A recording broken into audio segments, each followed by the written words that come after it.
नमस्कार। न्यूज़ार के एक खास कार्यक्रम में आपका स्वागत है। मैं हूं देवेंद्र कुशवाहा। रामचरितमानस पर बवाल बढ़ता ही जा रहा है। इस विवाद में अब धीरेन्द्र कृष्ण शास्त्री भी कूद पड़े हैं। उनका कहना है कि जो लोग रामचरितमानस का विरोध करते हैं, उसकी प्रतियां जलाते हैं, ऐसे लोग कैंसर हैं। इन्हें भारत में रहने का कोई अधिकार नहीं है। बिहार के शिक्षा मंत्री प्रोफेसर चंद्रशेखर और सपा नेता स्वामी प्रसाद मौर्य ने रामचरितमानस को लेकर विवादित टिप्पणी की थी, जिसके बाद यह विवाद उठा था, जो अब तक थमता नजर नहीं आ रहा। आखिर क्यों नहीं थम रहा है यह विवाद, जानने की कोशिश करेंगे इसी कार्यक्रम में। तो आइए शुरू करते हैं। मानस पर महाभारत जारी है।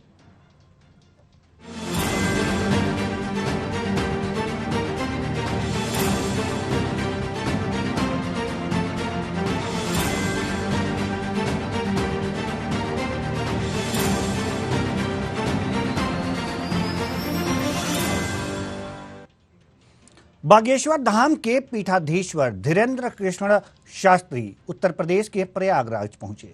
इस दौरान उन्होंने रामचरितमानस का विरोध करने वाले और प्रतियां जलाने वालों पर निशाना साधा।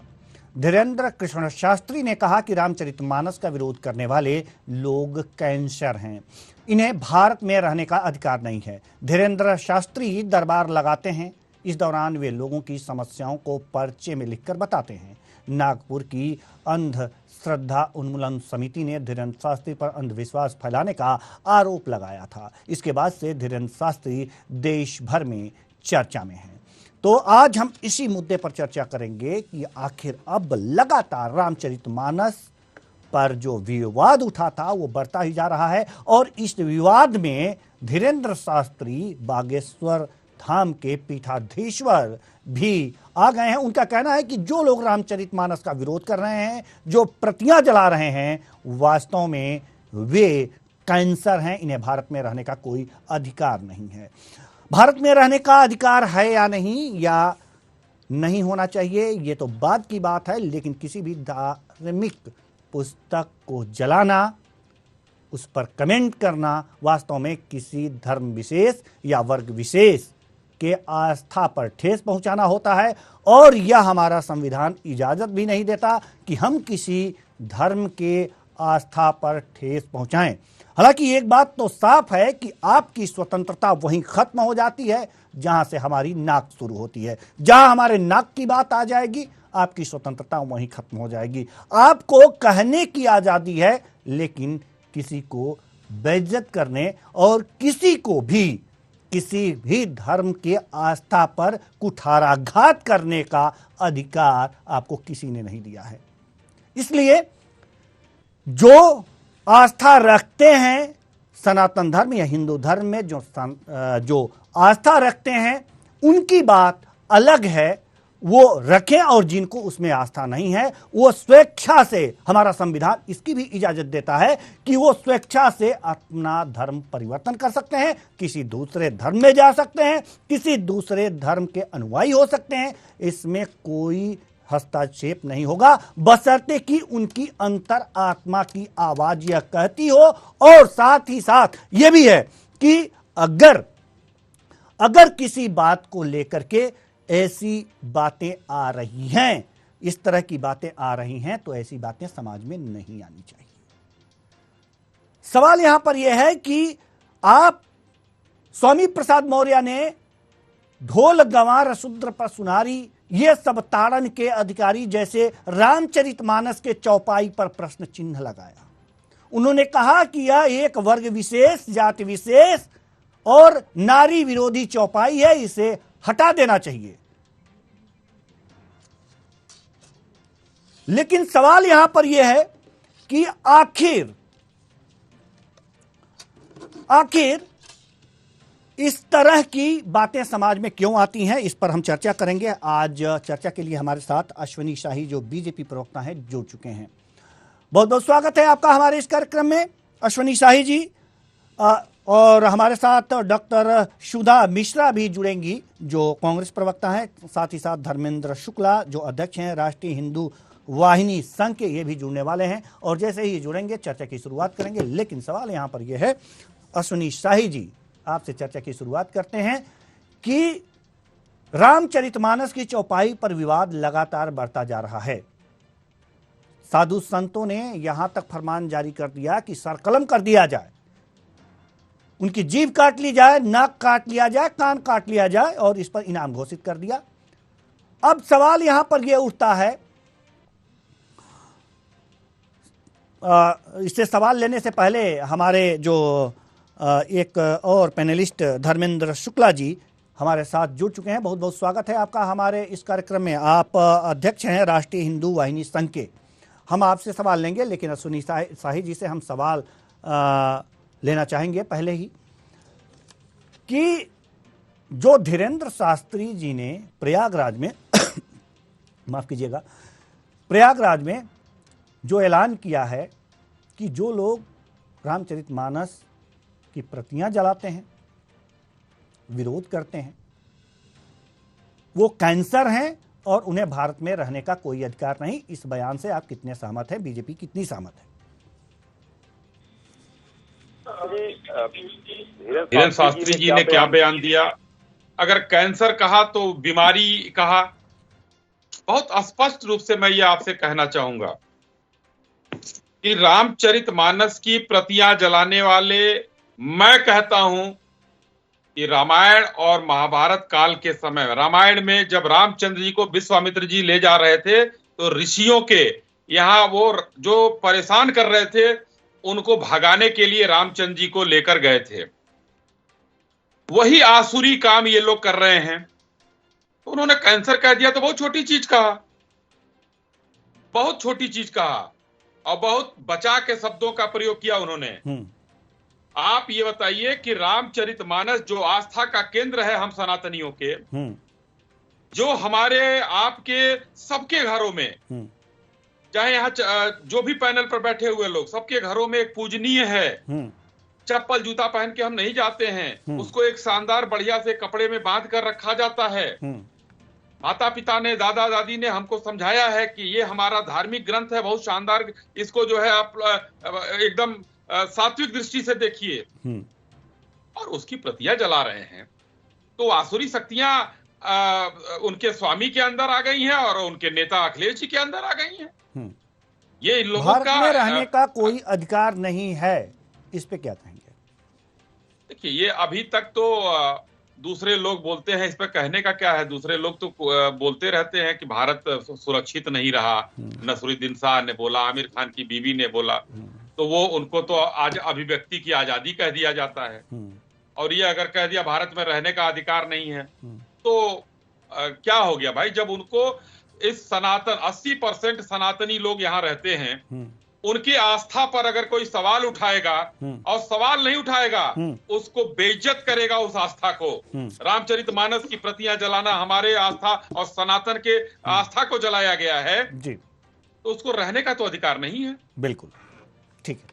दूसरी बात, मैं अपनी बात कह के खत्म करूंगा। मैं आपके चैनल के माध्यम से चैलेंज करता हूं स्वामी प्रसाद मौर्य को, चाहे अखिलेश यादव को, अगर है हिम्मत तो किसी दूसरे धर्म की प्रतियां जलाकर दिखाएं या जलाने की बात कहकर दिखाएं।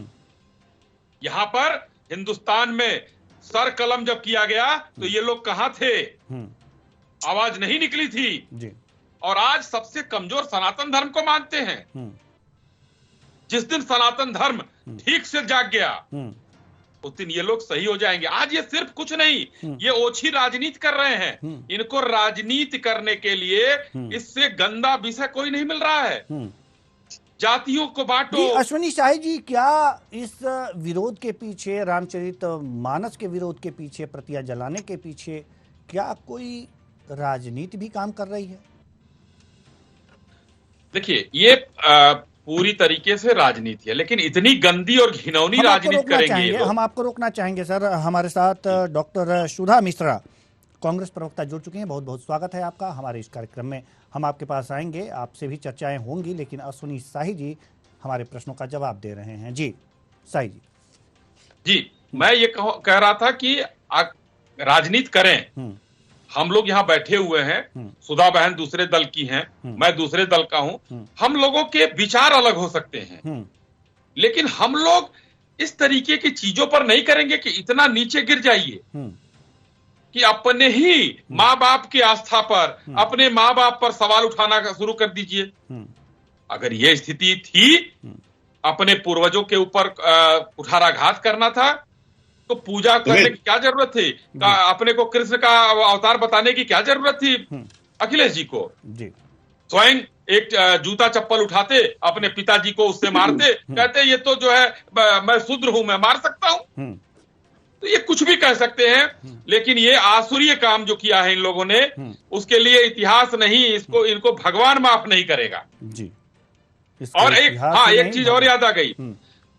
एक विधायक हुआ करते थे, रामपाल जी नाम था शायद उनका, उत्तर प्रदेश की विधानसभा में रामचरितमानस की प्रतियां फाड़ा था उन्होंने, और सारे सनातनी भाई जाग गए। और देवेंद्र जी उसके बाद वो दोबारा विधायक नहीं हुए, क्योंकि वो भी समाजवादी ही थे जी।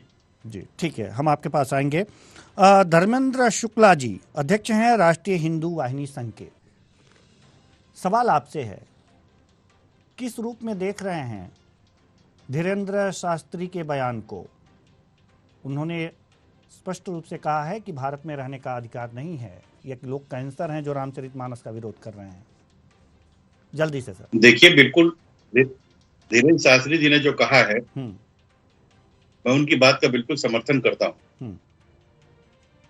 जो भी हमारे देवी देवताओं को अपमानित करे और रामचरितमानस जैसे ग्रंथ जिसको पूरी दुनिया मानती है, जिसको पूरी दुनिया पूजती है, राम, वो राम जो हमारे आराध्य हैं, वो राम जिससे ये दुनिया है, वो राम जिससे सनातन संस्कृति की पहचान है, आज उसी रामचरितमानस की प्रतियां सड़कों पर जलाई जा रही हैं, सिर्फ इसलिए कि एक वर्ग को खुश करना है, वोट बैंक बनाना है।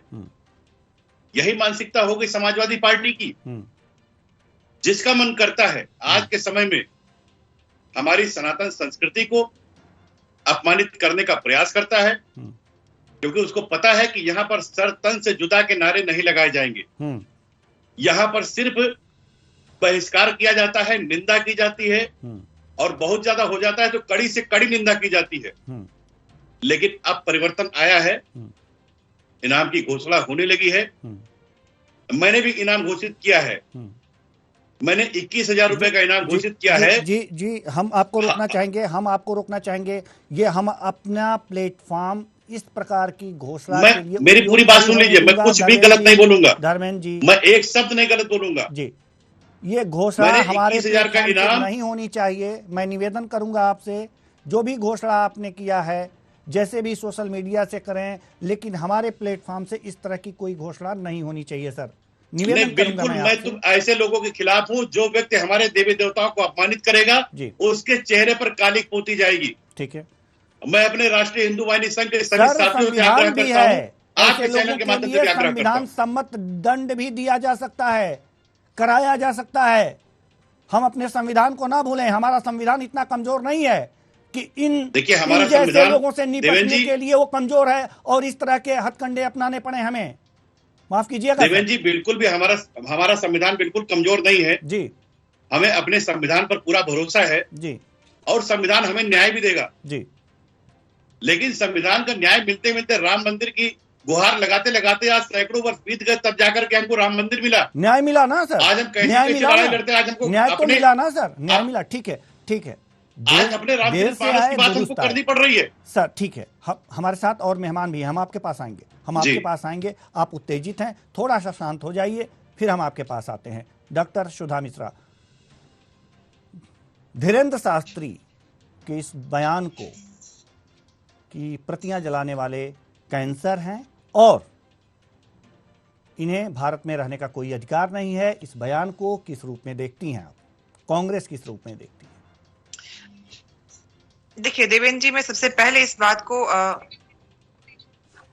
बहुत अच्छे से अलग करके रखना चाहती हूँ, क्योंकि राजनीति इस स्तर की हो गई है कि यहाँ पे हर चीज को कुछ भी हो रहा हो, देश से बाहर चले जाइए, ये कर देंगे, वो कर देंगे। तो मैं बिल्कुल मैं उस देश की मैं निवास करती हूँ जहाँ पे एक साथ शैव शाक्त चारवाक दर्शन के लोग रहते थे। आप जानते हैं कि इतना मतैक्य था उसमें हर दर्शन अपने हिसाब से अपनी चीजों को प्रेजेंट करता था। और हमारे देश में कभी कभी ये स्थिति रही नहीं कि चारबाग मानने वाले शाक्त का विरोध करें, शाक्त वाले वैष्णव का करें, वैष्णव शैव का करें। तो चूंकि अपने भारतीय संस्कृति हमेशा जिन चीजों को लेके चलती रही है, चारबाग ने पूरी तरह से ईश्वर की सत्ता को नकारा था, लेकिन हमारे ऋषि मुनियों ने उनको नकारने का काम नहीं किया, न उनसे कहा कि तुम विदेश चले जाओ। तो ऐसी चीजें जब कोई बोलता है, और खास करके किसी कवि ऋषि संत के लिए, आप जानते हैं तुलसीदास जी ने लिखा था कि जब उन्होंने ग्रंथ लिखा था, स्वांतः सुखाय तुलसी रघुनाथ गाथा। अरे जिसने मुगल काल में रामायण को आधार बनाकर उस परिस्थितियां के अनुकूल हम क्या चाहते हैं, किस देश में क्या हो, एक ऐसी रचना की जो सबके लिए पूजनीय है, उस पे इस तरह की राजनीति और राजनीति की आड़ में अभी शाही भाई ने एक बहुत अच्छी बात कही, क्योंकि हमारे अग्रज हैं और इन बातों को सुन के अच्छा लगता है कि कम से कम आपके मन में ये तो है कि हम अपने जो बड़े लोग हैं उनका रिस्पेक्ट होना चाहिए। लेकिन दिक्कत इस बात की शाही भाई कि हमने राजनीति में आके इन चीजों को भुला दिया। हम जब अपने देश में उन सरकारों के विफलताओं, मतलब बोलने के लिए बोलते हैं कि नहीं क्या किया, हम आए तो किया, तो आपने एक दर्शन दिया है लोगों को कि अपने से बड़ों की रिस्पेक्ट करनी ही नहीं है। तो अब लोगों ने राजनीति में उसका हिस्सा बना लिया है। अब उनके पास, सोचिए, हमारा देश पिछले 75 वर्षों में संविधान के हिसाब चलता है। क्या आपने कभी देखा है सनातन धर्म में किसी को जाति का सर्टिफिकेट देना पड़ा? नहीं, हमारा संविधान हमें जाति से, धर्म से वो ऑप्शन देता है कि आप बताइए। तो इसका मतलब संविधान की चीजों को आप मानने को तैयार नहीं है। आप जाइए सीधे कोर्ट में, आप बोलिए कि हम संविधान में दिए गए धर्म जाति के इन विभाजनों को नहीं मानते हैं। उसकी ये तरीका होगा, क्योंकि आपके संविधान में दिया गया है ना, किसी भी धर्म में आपका जाति धर्म नहीं पूछा जाता है। या स्वतंत्रता प्राप्ति के पहले हमारा कोई ऐसा नहीं था कि हम धर्म से जाने जाते थे।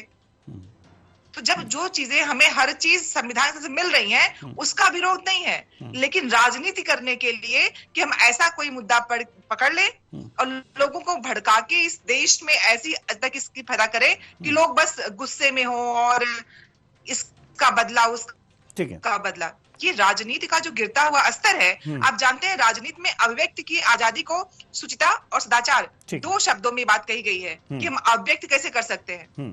उन दोनों शब्दों के मायने ही बदल गए हैं। राजनीति के गिरते हुए स्तर ने हर वो चीज लोगों को दे दिया है कि कुछ भी कर सकते हो, और उससे अपने आप को प्रसिद्ध करने के लिए। जी अश्विनी शाही जी, सुधा जी, देखिए, अभिव्यक्ति की आजादी हमारा संविधान देता है और संवैधानिक हिसाब से हमको चलना चाहिए, लेकिन अभिव्यक्ति की स्वच्छंदता नहीं देता है।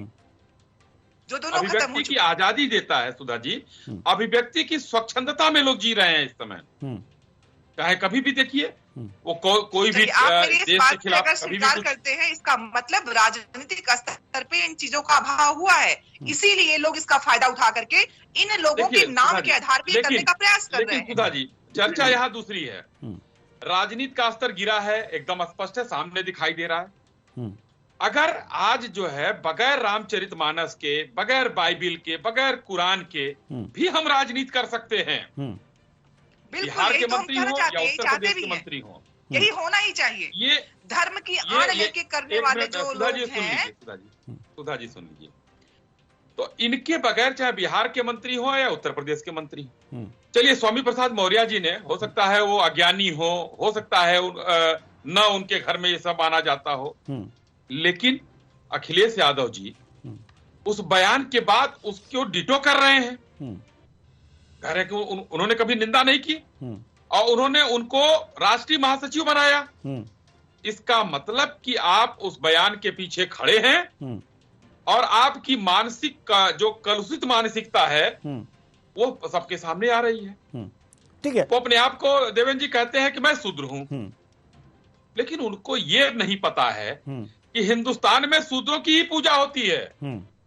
हमारे अगर वर्ण व्यवस्था में ब्राह्मण, क्षत्रिय, वैश्य और शूद्र को बांटा गया है, तो ये ब्राह्मण कहा गया है, भुजाओं को क्षत्रिय कहा गया है, पेट को वैश्य कहा गया है और पैरों को शूद्र कहा गया है।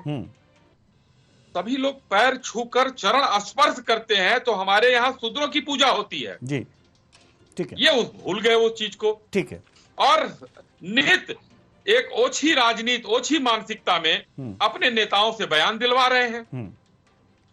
चलिए, ये हम मानते हैं कि कम से कम आपने बयान दिलवा दिया। अश्विनी शाही जी, ठीक है, ये चर्चा सही दिशा में जा रही है, लेकिन एक सवाल हम आपसे जानना चाहते हैं कि अगर स्वामी प्रसाद मौर्य ने इस तरह की बातें कही हैं तो इसके पीछे की राजनीति क्या हो सकती है? क्या लगता है आपको? देखिए, इसके पीछे की एक ही राजनीति है। भारतीय जनता पार्टी ने एक नारा दिया, सबका साथ, सबका विकास, सबका विश्वास और सबका प्रयास। उसका प्रतिफल उत्तर प्रदेश की जनता ने और देश की जनता ने हमको 2-2 चुनाव लगातार जिता कर दिया। उत्तर प्रदेश में 37 साल का रिकॉर्ड हमने तोड़ा और भारतवर्ष में माननीय नरेंद्र मोदी जी के नेतृत्व में दोबारा सरकार। और जितनी सीटें हमको मिली उसमें एक वर्ग, एक जाति, एक धर्म का वोट नहीं मिला है। अगर कोई कहे कि अब हिंदू के वोट से हम जीत गए हैं तो इतना सीट नहीं मिलता। अब हिंदू में भी बांटना शुरू कर दिया लोगों ने। तो हमको 2014 में 24% दलितों का वोट मिला था, 2019 में 34% हो गया। ये हमको वोट मिला। तो सबका साथ, सबका विकास का नारा चरितार्थ हो रहा है। यही मामला इन लोगों के अंदर अब घर कर गया। समाजवादी पार्टी जीतते जीतते कि बड़ा भव्य भीड़ हो रहा है, ये हो रहा है, जनता ने उनको किनारे कर दिया। योगी आदित्यनाथ जी को आगे दे दिया फिर से कि आप ही ध्वजवाहक है उत्तर प्रदेश के। ये है मानसिकता कि ये लोग किस तरीके से, क्योंकि राम के भक्तों पर गोली चलवाने वाले उनके पिता। चलिए, ठीक है, हम आपके पास आएंगे। और उसका बखान करने वाले वो इनके पिता। उसी चीज को ये अगली पीढ़ी में बढ़ा रहे हैं आगे। ठीक है, कि राम का अपमान करना और उसके बाद हमको जो है तुष्टीकरण की राजनीति से हमको आगे बढ़ाना होगा। ठीक है सर, हम आपके पास आएंगे। धर्मेंद्र शुक्ला जी, हम आपके पास आते हैं। इसके बाद डॉक्टर सुधा मिश्रा जी के पास आएंगे। धर्मेंद्र शुक्ला जी, बात राजनीतिक दलों के राजनेताओं की हो रही है और एक राजनेता इस तरह का अगर जो बयान दे रहा है तो सोचना पड़ता है कि उसके पीछे का सच क्या है। क्या वास्तव में रामचरितमानस की चौपाइयों के लिए यह बयान दिया गया है? अगर दिया गया है तो इससे पहले क्यों नहीं दिया गया था? सवाल यहां पर यह है, क्या आपको ऐसा नहीं लगता कि बसपा से ये आए हुए बसपा से स्वामी प्रसाद मौर्य ने बीजेपी में एंट्री की, बीजेपी से अब सपा में गए हैं। इससे पीछे जब ये बसपा में थे तो एक वर्ग विशेष का विशेष वोट बैंक इनके साथ जुड़ा हुआ था। आज बीजेपी से होते हुए ये सपा की तरफ गए हैं तो क्यों सपा को ऐसा हो सकता है कि अगर इस चौपाई के माध्यम से इस बात को गर्म किया जाए तो उस विशेष वर्ग को, जो बसपा अब धीरे धीरे मृत प्राय हो रही है, वो वर्ग स्वामी प्रसाद मौर्य की वजह से यहां पर खिंचता चला है और उन्हें वोट का लाभ हो। क्या आपको ऐसा लगता है?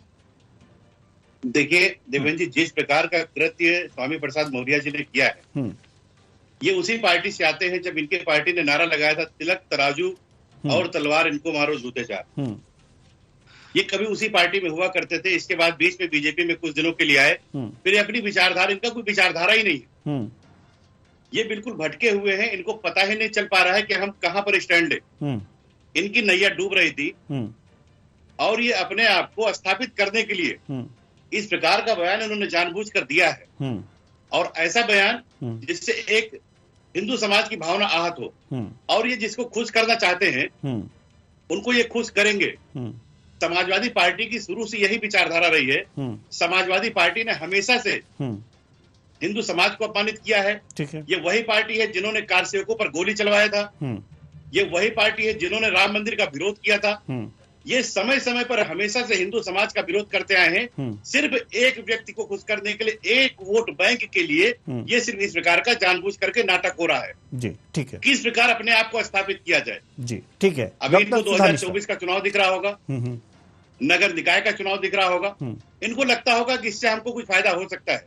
ठीक। लेकिन हमें नहीं लगता कि इनको कोई फायदा होने वाला है, क्योंकि हिंदू समाज अब जाग चुका है। और हिंदू समाज में जिस दलित वोट बैंक की बात करते हैं ये, जिस शेड्यूल कास्ट की बात करते हैं ये, वो भी अब पूरी तरह से मन बना चुका है। उसको पता है कि हमारे देवी देवता कौन है और ये कौन लोग हैं जो हमारे देवी देवताओं को अपमानित करते हैं। ठीक है, ठीक है सर, हम आपके पास आएंगे। डॉक्टर सुधा मिश्रा, क्या लगता है आपको इस बयान के पीछे का सच क्या है? जी, मैंने शुरुआत में कही थी कि जो राजनीति के स्तर में जिस तरह से धर्म के नाम पे और खास करके ये जानबूझ के टारगेटेड जब बातें हम करते हैं और खास करके संवैधानिक पदों पे बैठे हुए लोग जब इस बातों को करते हैं तो लोगों को पता है कि अगर यही तरीका चल रहा है राजनीति में वोट कमाने का, तो क्यों ना क्यों किसी का विरोध दिखा के, किसी का साथ दिखा के हम लाइमलाइट में बने रहें और हम लोगों को अपनी तरफ बरबस आकर्षित कर सके। हर बार जब भी मैं इन बातों को कहती हूँ, धर्म का राजनीति से संबंध तो हो सकता है, लेकिन राजनीति के लिए धर्म का प्रयोग करना ये हमेशा से उस समाज के लिए हितकारी नहीं होता है। जिस देश में धर्म हमारे तो हम ये बातें किसके लिए, ये बातें आपकी जो ये बातें हैं वो किसके लिए लागू होती हैं? बीजेपी के लिए या सपा के लिए? बिल्कुल भाजपा के लिए। भाजपा ने जिस तरह से धर्म को, आप सोचिए हमारे माननीय मुख्यमंत्री जी कहते हैं कि हमारे देश का राष्ट्रीय धर्म है। अगर वो इस तरह से बातें करते हैं तो लोगों को लगता है कि भाई जिस देश में संविधान में लिखित है कि यह देश हम सबका है, हम सबका मतलब इस देश में चाहे जिस धर्म के मानने वाले लोग हों, चाहे एक की संख्या हो, चाहे वो करोड़ों की संख्या हो, वो इस देश का, जिसने जन्म लिया वो इस देश का नागरिक है। और जब जिस देश में धर्म के नाम पे सर्वधर्म संभाव है, वहां पे कोई व्यक्ति अपने धर्म को ज्यादा श्रेष्ठ, दूसरे को कमतर दिखाने का जो ये प्रयास शुरू हुआ है और जानबूझ के जो बयानबाजी आती है, आपने देखा होगा बहुत सारे भाजपा के ऐसे नेता नेत्री हैं जिन्होंने ऐसे ऐसे बयान दिए। ठीक है, तो क्या स्वामी प्रसाद मौर्य के बयान को आप ऐसा नहीं मानती, कांग्रेस ऐसा नहीं मानती कि उन्होंने राजनीति के लिए धर्म का इस्तेमाल किया है? बिल्कुल, ये जो आजकल चल रहा है ना टूल, हम तो हमेशा कहते हैं कि किसी भी धर्म को लेके, क्योंकि कोई भी विधायक हो, कोई भी सांसद बनता है, आप जानते हैं किसी भी क्षेत्र में एक ही धर्म के लोग नहीं रहते हैं। इस देश में एक बूथ पे जीतने वाला व्यक्ति सभी धर्मों के मिले वोटों से जीतता है। तो क्या कारण है कि इस देश में धर्म को इस तरह उन्माद में लाके और उस बातों को जिसके लिए संविधान ने चीजों को तय कर रखा है, संविधान में कहीं भी नहीं लिखा है कि आप अपने धर्म का सम्मान करते करते दूसरों का अनादर कर सकते हो। ठीक है, वहां तो लिखा है ना कि आप अपने धर्म को मानिए, लेकिन दूसरे का धर्म खराब है, अच्छा है जी, इसको कहने का हक संविधान तो नहीं देता है ना। जी बिल्कुल जी, माननीय मुख्यमंत्री और जहाँ पे धर्म आपकी मालूम है कि धर्म आचरण है, भारतीय धर्म जी। व्यक्तिगत अश्विनी जी, समय कम है। सुधा जी, समय कम है। मैं नहीं कह सकती। अश्विनी जी, देखिए, मैं सुधा जी ने अभी कहा कि दूसरे का अपमान नहीं करना चाहिए, मैं भी कह रहा हूँ अपमान नहीं करना चाहिए, लेकिन माननीय मुख्यमंत्री जी ने अगर कहा कि ये सनातन हमारा राष्ट्रीय धर्म है, इसमें किस धर्म का अपमान हो गया, जरा बता दीजिए। अरे कैसे, और एक लाइन और मनमोहन सिंह जी ने जब कहा कि यहाँ के देश के संसाधनों पर मुसलमानों का पहला हक है, बिल्कुल नहीं, हमारा देश, मैंने शुरुआत में कहा था कि हर दर्शन के लोग, हर धर्म के लोग यहाँ पे रहे हैं, कभी किसी का विचारधारा का अनुसार नहीं किया गया है। आप कैसे कह सकते हैं कि आपके उत्तर प्रदेश में और लोग नहीं है? इस धर्म का अपमान है ये कहना, जरा बताइए आपको आप। लेकिन दूसरे भी है, इसको भी स्वीकार कीजिए। सनातन कहना कि सनातन मेरा राष्ट्रीय धर्म है, हमारा है, हमारा धर्म सनातन है, मतलब क्या है? हम इसको राष्ट्रीय धर्म मानते हैं। पद होता है, उसपे सभी धर्म के लोग उसमें आते हैं, ऐसे कैसे हो सकता है? यही वजह है कि राजनीति में धर्म का अपमान है, ये हमको बताइए आप ना। दो ऋषियों के नाम का अपमान कर रहे हैं, उसका आप बताइए कि किस धर्म का अपमान किया उन्होंने, और कोई नहीं करवा रहा है। देखिए देवेंद्र जी, ये वही लोग हैं जो जय श्री राम बोलने वाले को सांप्रदायिक बताते हैं और नारे तकबीर अल्लाहू अकबर बोलकर जब सर कलम कर दिया जाता है तब उनको ये सेक्युलर बताते हैं, बच्चे बताते हैं। होता है भारतीय धर्म में, आप लोग क्यों भूल जाते हैं इस बात को? ये आप भूल जा रही बहन जी, आप यहाँ पर बैठ करके बात कर रही है। मैं नहीं भूल रही हूँ, एक तरफ आप समर्थन कर रही है उनका, ठीक है, कहीं ना कहीं आप उनका सपोर्ट दे रही है। सुधा जी, राजस्थान में आपकी सरकार है और सब धड़ से अलग किया गया।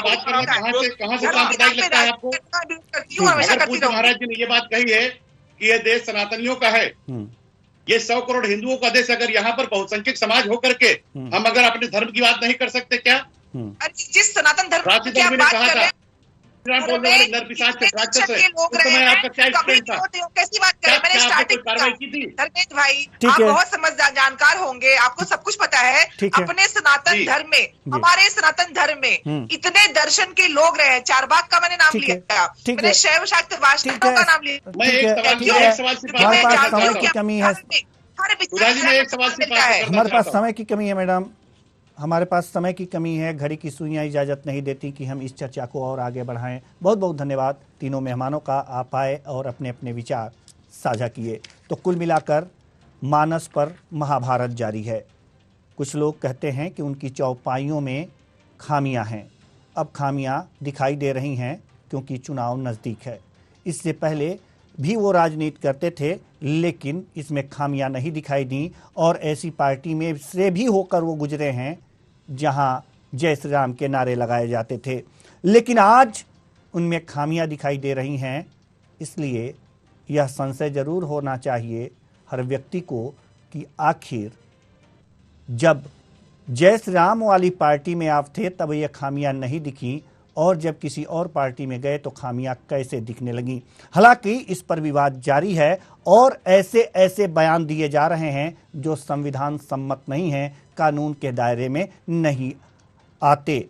तो सवाल यहाँ पर यह है कि कानून का ध्यान रखते हुए, संविधान का ध्यान में रखते हुए इस पर कोई भी बयान दिया जाए और जनता को यह समझ लेना चाहिए कि यह राजनेता जो जिस प्रकार का बयान देते हैं वो अपनी रोटी सेक रहे हैं। इनकी बयानों को तवज्जो न देते हुए अपने मन को शांत रखें और देखते रहें कि क्या क्या होता है।